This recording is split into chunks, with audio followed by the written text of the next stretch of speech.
Let it be, oh let it be. Well, it is. In this full video song lesson, I'm going to teach you note for note how to play the drums to the song Let It Be by the Beatles, drummed by Ringo Starr, of course.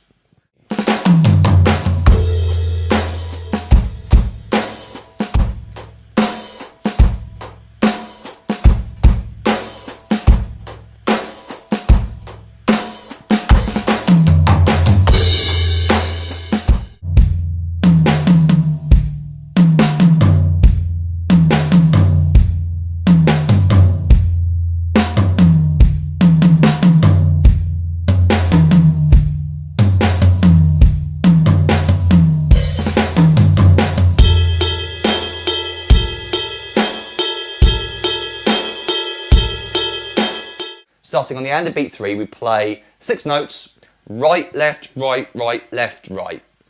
And 4, E, and snare, high, floor, floor, snare, floor. Now the problem with this song, for me anyway, for a transcriber, for a teacher, is that the drums have been muted by towels, and so it's very, very difficult to determine whether he's striking a high, a medium, or a floor tom, because they sound so similar to each other. The rhythm's correct, but I can't be 100% sure what toms he's using. But if you watch the video of them playing live in the studio, where Yoko Ono is looking rather pointless on the floor doing nothing next to John, there's one scene in the entire video where you see Ringo, typical, biased against drummers, only one scene, and you see Ringo play a drum fill, and he kind of plays his right hand on the floor tom multiple notes with his right hand. So that kind of made sense to me that he'd play it this way for this part as well, because he's playing multiple hand notes with his right hand anyway, so this drum fill kind of makes sense when you do that, especially when you got to come back to that snare drum note on the and 4. So again, it's and 4, E, and 4, E, and If you come up with a different sticking, of course you can use that instead. The other thing you could, the other thing that he probably does, but I don't think he does, but it's a possibility, is that last floor tom note is played on the bass drum. Not every time he plays his signature fill. Definitely, sometimes it's definitely the floor tom at the end, but it's so low in the mix, it's hard to tell. It might be a bass drum, so we might be playing this, and 4, E, and bass. That on the 4 is a bass drum instead. So what he does is something really cool and subtle. He opens the hi-hat ever so slightly on beats 2 and 4 when he strikes a snare drum at the same time. It kind of gets this effect. Very hard to replicate here on electric kit, but I'll do my best.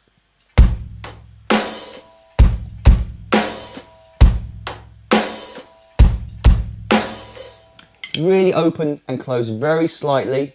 You're not really accenting it very loudly either. You're playing it very gently. Reminds me of the way Roger Taylor from Queen plays, where he does that signature thing as well. He's like opening and closing that hi-hat on beats 2 and 4. And I wonder whether he got that from Ringo, from this song in particular, because obviously this came before Roger Taylor. It kind of goes down in notage.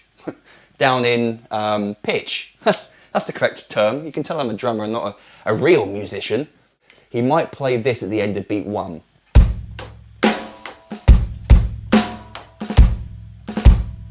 Or buzz.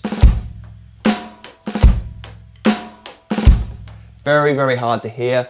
You can of course use your own imaginations and have fun with it. You can ghost it, double it, drag it, buzz it.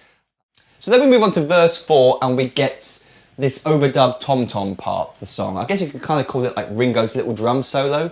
It's certainly random and improvised enough to make it sound like a drum solo. It's not a fixed pattern he's playing every time. So quite interesting, quite tricky, but what he did in the studio is he laid down a basic drum beat, this, 1 and 2 and 3 and 4 and 1 and 2 and 3 and 4 and then in a later take overdubbed, over-recorded the tom-tom parts.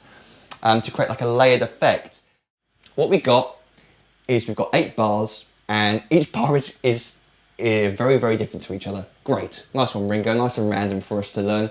2 E and 3 E and 4 E and. I like that. It sort of catches you off guard when you've been hearing da da da da da da da da da da da da da and a 4 E and. It comes in 1/16th note earlier than the previous parts. So it kind of grabs your attention a little bit. Nice little idea. it's very hard to replicate Ringo's feel. So I'm not doing a very good job, I'm sure, but you might do a better job where you can sort of just hear the song a lot of times and replicate that feel that he puts into it. You want to play more, but Ringo doesn't. So that's a sign of a real master, being able to, knowing when to hold back and to not overplay, because he could have played more than that.